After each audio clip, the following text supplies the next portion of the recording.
Politics is a very interesting game. Very interesting game. If the deep state wanted Ekuru Aukot on the ballot in the upcoming general election, I can assure you he would have met all the requirements. The deep state would have facilitated him to meet the requirement.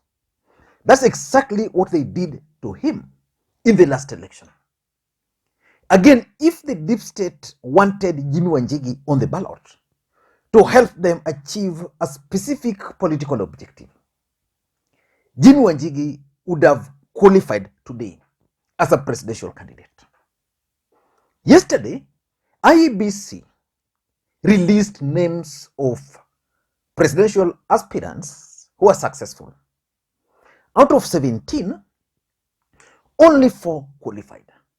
As a matter of fact, when IEBC called for applications, over 46 candidates expressed their interest in running for the presidency of the Republic of Kenya. Majority of them were, in fact, independent candidates. And I remember none other than Musalia Mudavadi making noise about that. Why so many independents? Why? Huenda ikawa tusipochunga wale ambao wameona kwamba kuharibu kura ya William Samoei Ruto haiwezi kupatikana kwa hiyo njia walikuwa nafikiri wanajua. Huenda some of these independent candidates are also projects ya kugawanya kura ya urais. Because it is unprecedented. It may look like madness, but maybe there is method in it. Kwa sababu hawa watu wote wakija waanze kufuruga na waanze kuharibu kura, it is possible hapo ndio watu wanataka wapenye kuiba kura za UDA, kuiba kura za Kenya Kwanza, kuiba kura za William Samoei Ruto. So yesterday, the final list had only 4 individuals. There is David Mwaura Waihiga of Agano Party, qualified. There is Professor George Wajakoya of Roots Party, the weed guy, qualified. Then there's Raila Odinga of Azimio Coalition Political Party, qualified.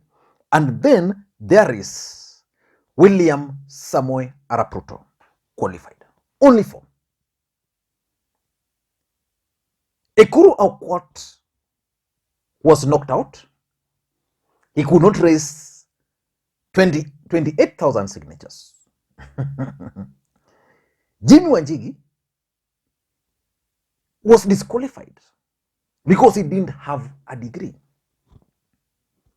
And I've received several requests.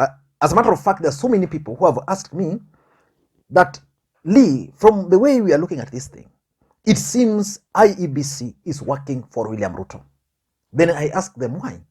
Because William Ruto and Musalia Mudavadi made noise about the high number of presidential aspirants, and IEBC have actually reduced that number.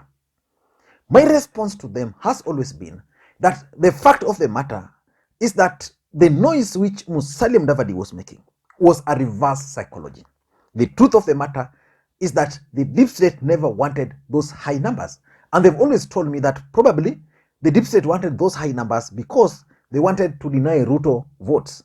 So that if you are going to have, say, in the mountain, we are going to have Mwangi Wairia running, we are going to have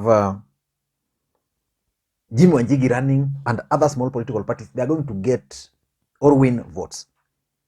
How many votes do you think those guys can win in the mountain?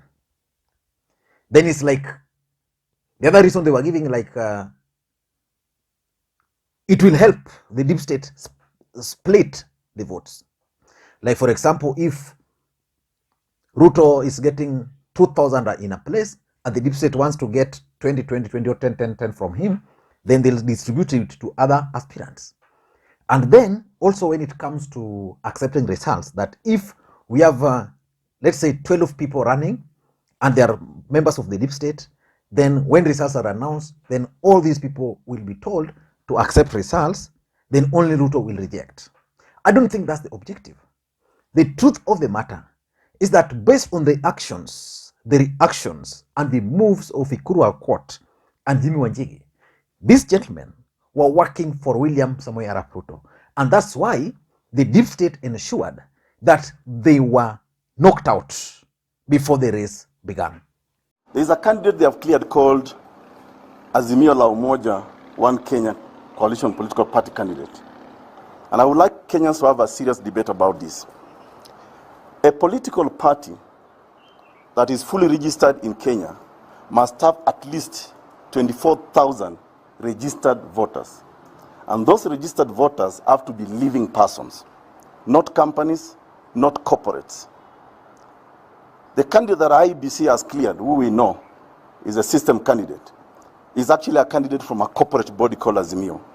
Azimio la Umoja party, coalition party, its membership is ODM, NARC Kenya, Wiper, KANU, and the others. Now I want us to ask a very serious question. Will ODM go and vote in an election? Because when you are checking whether you are actually in the register, the first thing that we did was to present our ID. The second person who verified whether I'm actually a natural person or not was the Registrar of Political Parties. How then did some candidate go beyond the office of the Registrar of Political Parties? Because you can only go even to meet Chebukati to begin a certificate. Once it's confirmed, you are actually a fully registered Kenyan, and you are in the register of voters of party. So there is no voter called ODM. There is no voter called Wiper.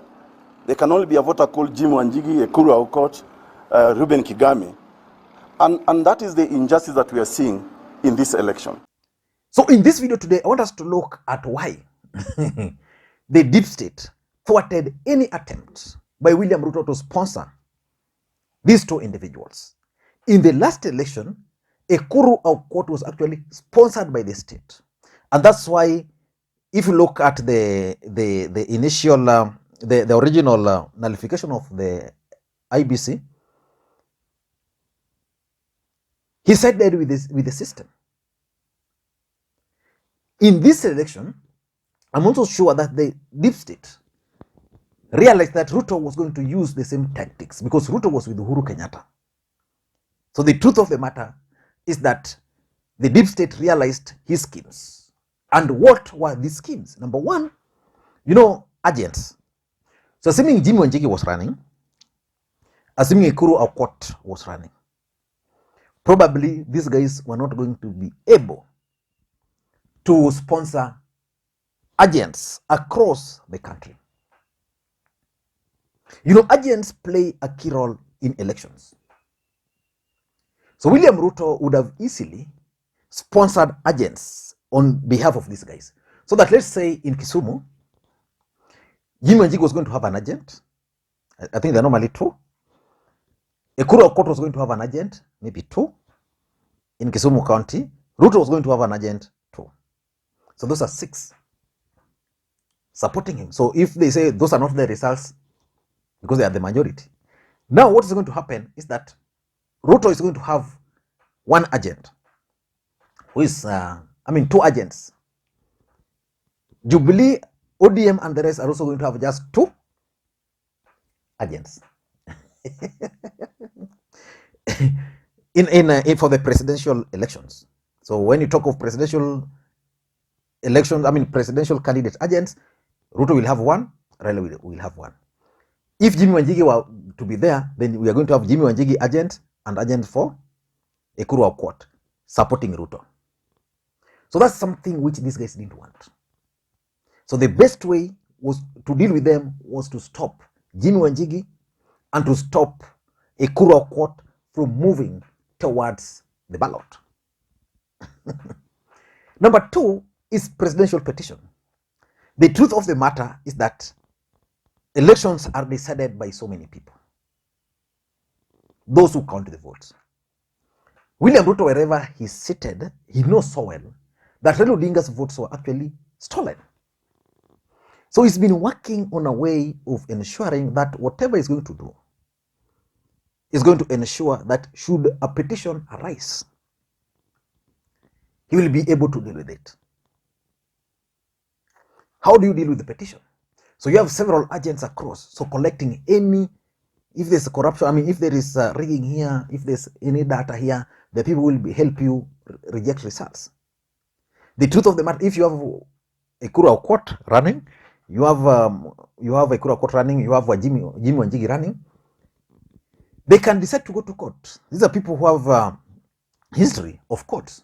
So Jimi Wanjigi can easily go to court, Ekuru Aukot can go to court, so that William Ruto and his UDA and Kenya Kwanza will just enjoin the case.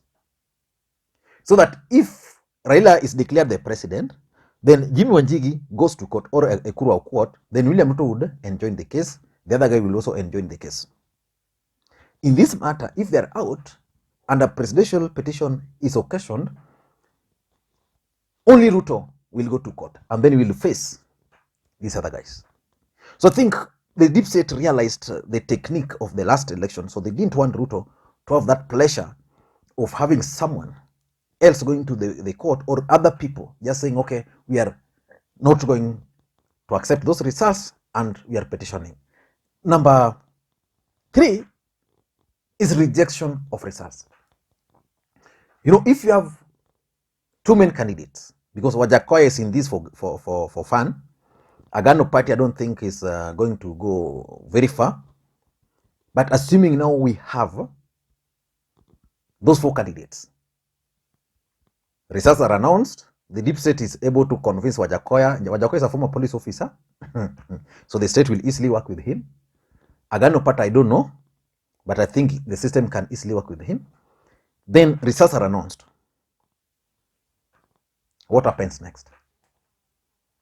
Ruto rejects results. The other 3 accept the results. You know, in the last election, when Raila Odinga and NASA brigades rejected the results, we had the data, we had the rest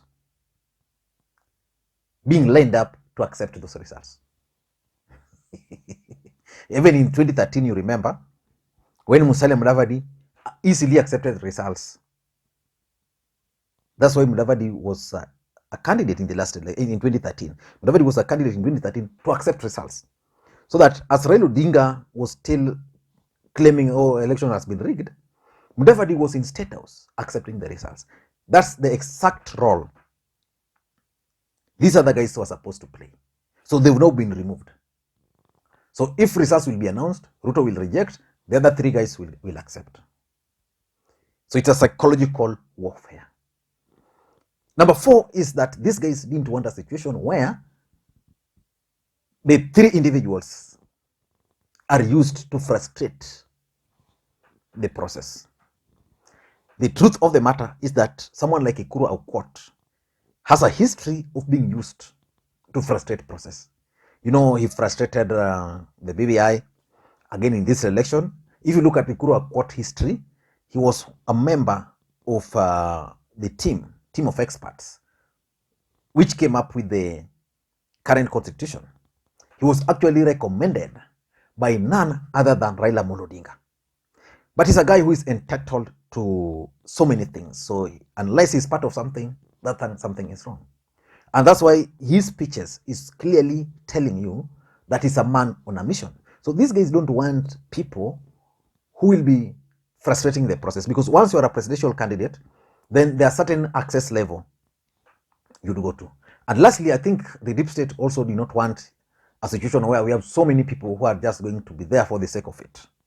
I don't know what you think, but for me, I read the move to disqualify Jimi Wanjigi and Ekuru Aukot as a strategy by the deep state to stop William Samoei Ruto's bid for the presidency. Maybe you have a different opinion, but that's my take. Thank you guys, and please may you have a good day. Bye-bye.